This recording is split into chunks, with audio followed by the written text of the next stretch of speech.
Hello hall ఇవాళ నేను వచ్చేసి ఉల్లికాడలు అండ్ ఎగ్ కాంబినేషన్ కర్రీ అయితే చూపిస్తున్నాను. ఇక్కడ వచ్చేసి నేనైతే ప్యాన్లో అయితే ఆయిల్ హీట్ అయ్యాక తాలింపు గింజలు అయితే వేసుకున్నాను. అవి వేగిన తర్వాత అయితే ఉల్లికాడలు అయితే వేసుకున్నాను. ఇవి కాస్త వేగిన తర్వాత వాటర్ అనేది రిలీజ్ అవుతుంది. అప్పుడైతే కొంచెం పసుపు అలాగే అల్లం వెల్లుల్లి పేస్ట్ అయితే వేసి బాగా కలుపుకున్న తర్వాత ఇప్పుడైతే ఇవి కాస్త మగ్గిన తర్వాత ఉప్పు కారం అలాగే ధనియాల పొడి అయితే వేసుకోవాలి. వేసుకున్న తర్వాత ఇవి కాస్త వేగిన తర్వాత అయితే ఇక్కడ నేను 3 ఎగ్స్ అయితే తీసుకుంటున్నాను. 2 ఉల్లికాడల కట్టలకైతే కరెక్ట్గా సరిపోతుంది.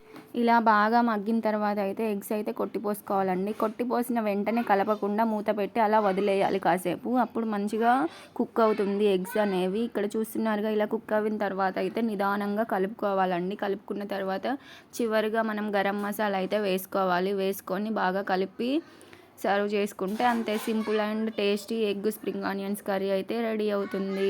ట్రై చేయండి.